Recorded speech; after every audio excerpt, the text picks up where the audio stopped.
impressive because they're unmoved. They have low emotional reactivity, but they really act like they know what they're talking about. So how do we win at their game? I think about this as the asymmetry advantage framework. If they are willing to create discomfort and have emotion from them, they can exploit your asymmetry. And there's two types of asymmetries toxic people use. One's called narrative asymmetry. They tell simple stories. Yours are too nuanced, because nuance is usually the fact. Cognitive fluency research shows simple narratives are believed more than accurate, complex ones. So whether you hate Donald Trump or you love Donald Trump, what can we say for sure? He is simple. That is why his communication style works very often, because nuance is hard to remember. They say on average, we can only remember 1 to 2 sentences from an entire 10-minute conversation. Yikes. So clarity beats correctness in human conflict. So that's one. Take your stories, simplify them. Don't add maybes, buts, alsos, and one sentence. That's it. The second asymmetry that people use who communicate well, which is called boundary asymmetry. They take space. You ask for permission. Clinical psychology says boundary violators persist when boundaries are inconsistently enforced. This is from the American Psychological Association. What does that mean? It means you need to control the frame. Let me give you my frame control rule. So whoever controls the conversation will control the outcome. And this comes from hostage negotiation and power dynamics. For instance, if you are going to have a conversation with somebody, they give you a tight one-line sentence. You want to respond in an unnuanced way. What do I want you to do? I want you to listen to their one sentence, and then I want you to hold out your hand and just go, let me think about that for a second. Let me ponder that. Let me analyze that for a second. Whatever word you want to use. And then instead of feeling like you have to start talking immediately in order to regurgitate exactly what you're going to say, no. Boundary control? You say I'm the problem. The math says this is the problem. Use a redirect and have a one-liner. I actually learned a lot of this from one of my friends, Chris Voss, who wrote Never Split the Difference. Huge book. I go back to him again and again when I want to control the frame. And what he learned at the FBI law enforcement was that reframing emotional accusations reduces hostility faster than a direct rebuttal. When someone says, you never listen to me, what do you actually want to say? You want to say, if you're me, that's not true. I listen all the time. This never happens with me and my husband, of course. That's the wrong response, though. The correct response is a frame reset. You're going to repeat back to them, I understand that you feel this way. Can you be more specific with me and tell me what you think I am not listening to? And when you do that, I can bet my bottom dollar they might say, I don't feel that way. That is what you're doing. And your response is going to be, I don't want to debate words in an argument. I don't believe that's useful. What I heard you say was, you are unheard. You're not accepting their frame. You're not saying, I didn't listen to you. You're repeating back to them what they said. So, when I went head to head with another MD, managing director at First Trust, I had this exact same issue. He was trying to box me in, make me feel small. He was trying to tell me that what I was talking about was wrong. And I remember the line explicitly that he said to me back in the day. He said, well, I haven't done that because you've made me feel like I don't have the power to do it. This is your fault for the way you communicate. First of all, this is like a very middle-aged man. This was a full adult. And so I always do giggle when somebody says, you make me feel this way. As if I'm like, okay, guy, take it easy. But anyway, I listened to it and I said the exact same thing. I said, think I have control of your feelings. Are you saying that I can control your emotions, your emotional state, what you feel inside? That's not up to you. That's what happens. Well, no. Of course, no, what I'm saying. Hey. So I said, so instead, what do we want to try to resolve? And so I want you to try this. Tell me how it works for you. Do not accept somebody else's frame. And by the way, we're not being combative because oftentimes this is with people we love. This is not always in business. It could be in love.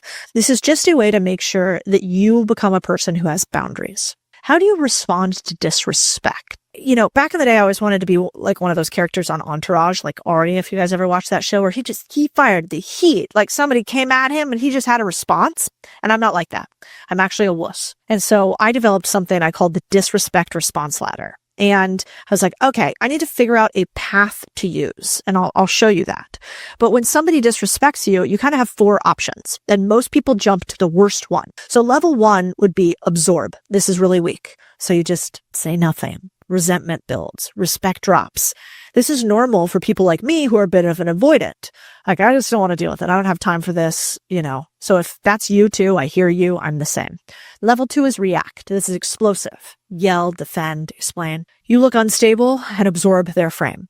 Level 3, explain. This is more naive. I do this too. So over-justify, you over-talk, you signal insecurity. When I first tried to get a job, I was notorious for doing this.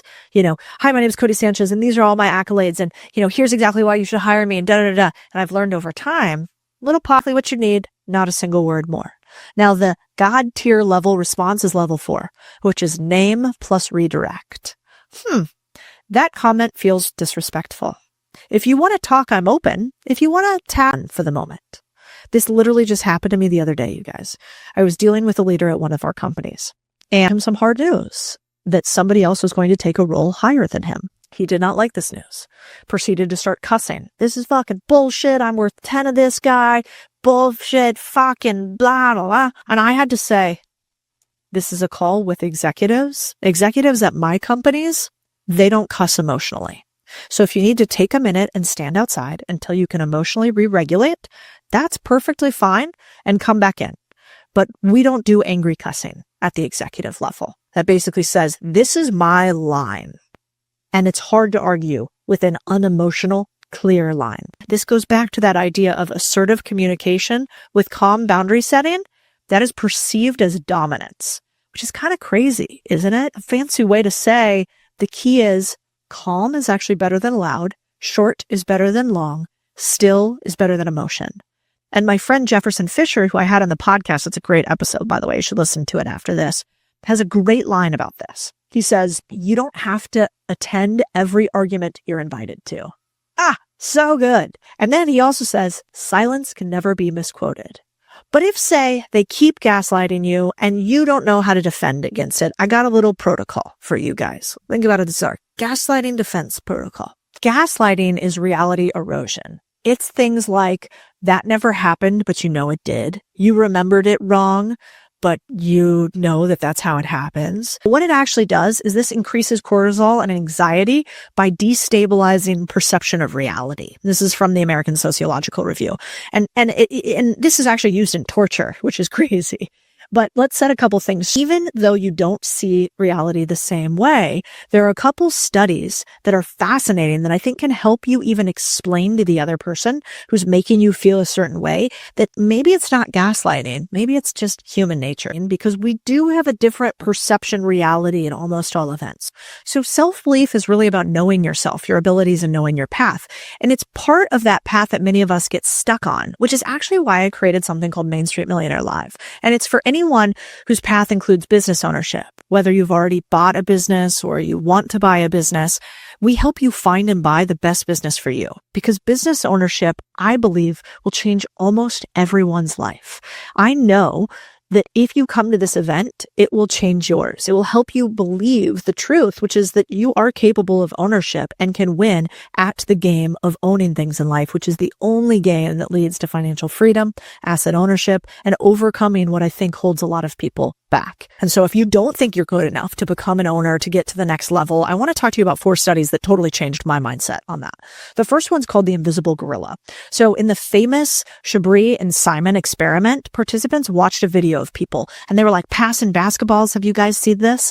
And people were told to count passes for one team. So you're counting all the passes. You're kind of focused on that. Well, in the middle, a person in a literal fucking gorilla suit walked through, stopped, thumped their chest, and walked off. What's crazy, and I swear this happened to me, half the viewers, Codie, never saw the gorilla at all, even though it was literally in plain sight. But I had told my brain that I was only watching this thing and I was going to get those numbers right. Totally missed the gorilla. Study 2, I see it clearly, you're biased. Social psychologist Lee Ross called it naive realism, which is the belief that I see the world objectively, and people who disagree with me must be uninformed, irrational, or biased.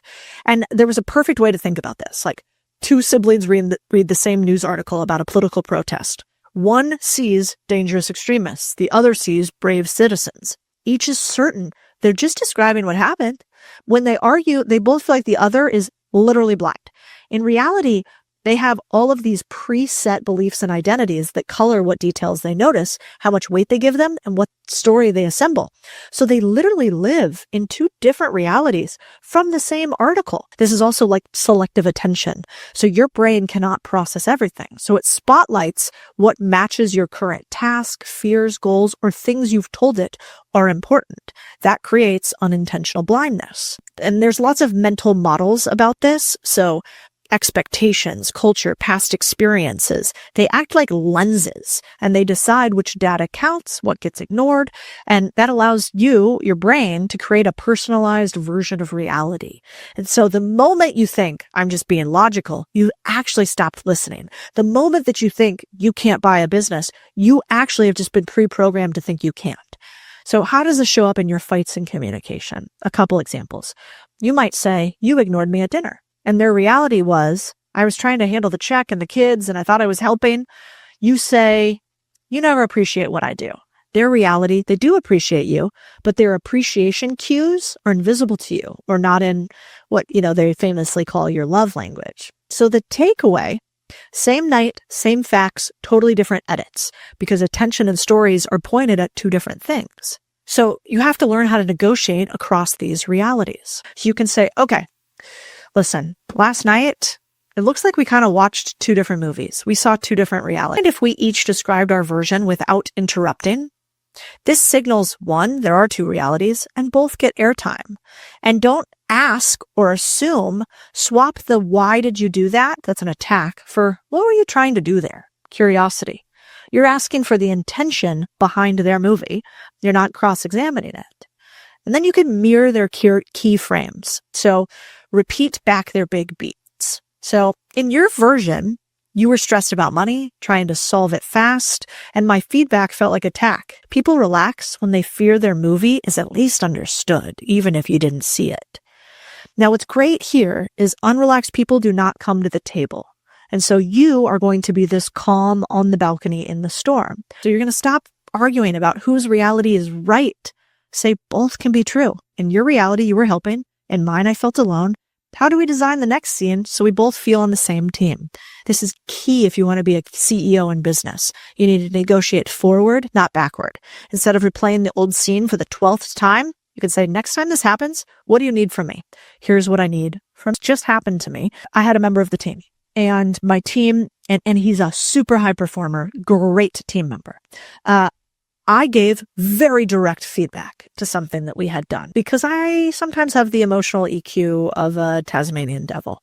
And so I just don't really think about it. I go, here's the feedback. I know you worked on this thing for 3 years, but here's all the things I hate about it. I only focus on the stuff I don't like. So I sent him very direct feedback. Bam, bam, bam, da, da, da, da, da. I didn't mention anything I liked. I didn't mention how great he is. I just gave all the hard feedback. This sent him into a spiral. I've done all this work, da, da, da, da, da. So once I realized he was on this spiral, what do? I call him into the office. I send him to say, hey, I just want you to know how valued you are here, how intelligent I think that you are. And I want to tell you something about the way that I communicate.